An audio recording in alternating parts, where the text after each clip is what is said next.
To ஏஜிஜிஎம் டிவிலேருந்து பேசுகிறோம். இன்றைக்கி பால் கொழுக்கட்டை எப்படி செய்யலாம்னு பார்க்கலாம். இன்றைக்கி செய்ய போகிறது பால் கொழுக்கட்டை. பச்சரிசி மாவு எடுத்துக்கிட்டேன், பால் எடுத்துக்கிட்டேன், 5 ஏலக்காய் எடுத்துக்கிட்டேன், அச்சு வெல்லம் எடுத்து வச்சுக்கிட்டேன், தேங்காய் பூ எடுத்து வச்சுட்டேன், உப்பு, தண்ணி எடுத்து வச்சுட்டேன். இப்போ எதையும் போட வேண்டிய அவசியம் இல்லை.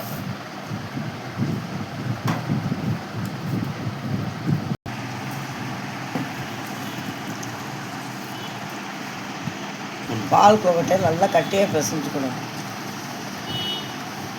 நல்லா பிசையலாம். இன்னும் கொஞ்சம் தண்ணி ஊற்றிக்கலாம்.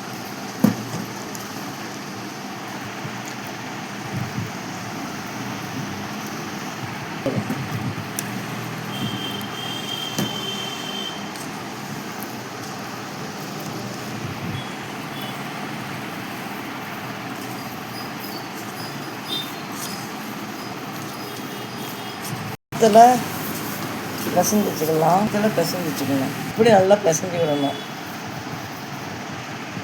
இப்போ குட்டி குட்டியாக எடுத்துக்கலாம்.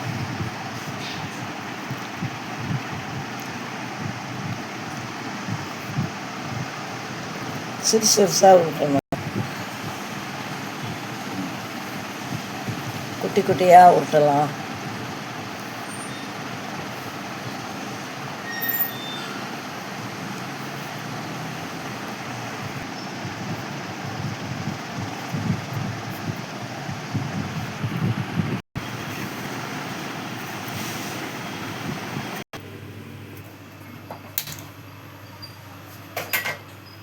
ஒரு கிளாஸ் தண்ணி ஊற்றிக்கலாம்.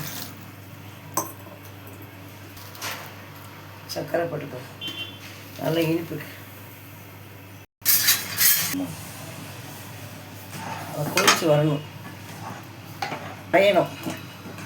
ஒரு 5 நிமிஷத்தில் கரையும். நல்லா கொதிக்க விடணும்.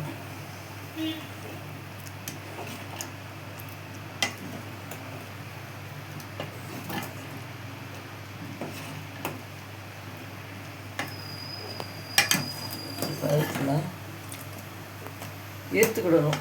இப்போ வடிகட்டிக்கலாம். கல்லுக்கல் இருக்கான்னு பார்த்துக்கலாம்.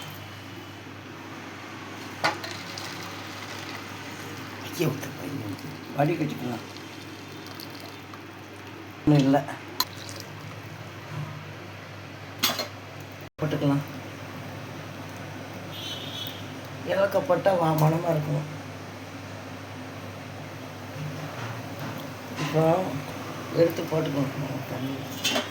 இப்போ இந்த உருட்டி வச்சுருக்கிறத உருண்டையை போட்டுக்கணும்.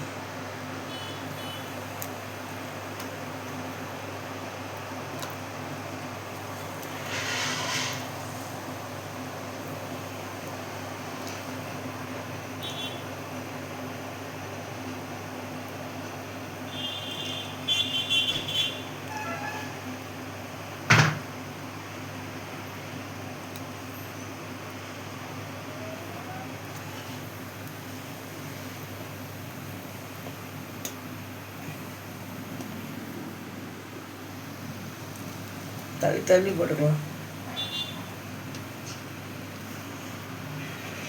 நீங்களும் இதே மாதிரி பிள்ளைங்களுக்கு செஞ்சு கொடுங்க. ஸ்கூல் விட்டு போயிட்டு வந்தால் அந்த பிள்ளைங்க சாப்பிடலாம். ஒரு 5 நிமிஷத்தில் ரெடி ஆயிடும்.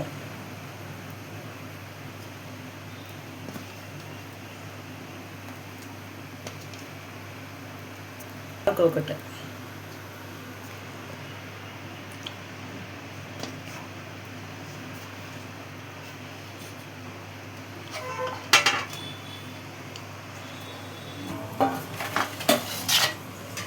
ஒரு தேங்காய் போட்டுக்கலாம்.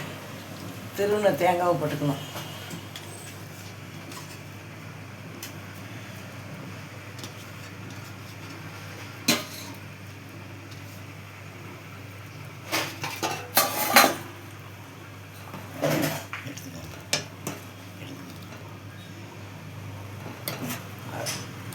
இன்னும் கொஞ்சம் வேணும். இப்போ கொஞ்சம் பால் ஊற்றிக்கலாம்.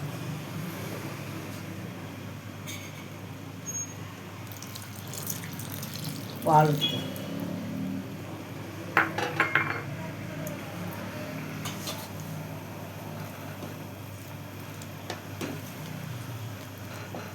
இப்போ கொஞ்சம் நேரம் கொதிச்சு பால் கொழுக்கட்டை ரெடி.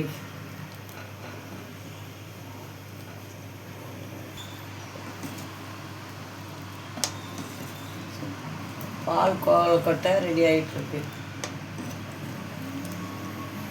வெந்துட்டான்னு பார்க்கலாமா? ரெடி ஆகிட்டுங்க. நீங்களும் இதேமாரி செஞ்சு சாப்பிடுங்க. நல்லா சுவையான கொழுக்கட்டை. நீங்களும் பிள்ளைகளுக்கு செலவு கூட ரொம்ப ஆகாது. இது என்ன சேர்த்துருக்கேன்? மண்டபம் சேர்த்துருக்கேன், ஏலக்காய் சேர்த்துருக்கேன், தேங்காய் சேர்த்துருக்கேன், பால் சேர்த்துருக்கேன், பச்சரிசியை சிறு சிறுசாக உருட்டி அதிலே வேக வச்சுருந்து பார்த்துக்கோங்க. பார்த்திங்களா, உடையில நல்லா இருக்குது. சுவையான பால் கொழுக்கட்டை ரெடி ஆகிட்டு.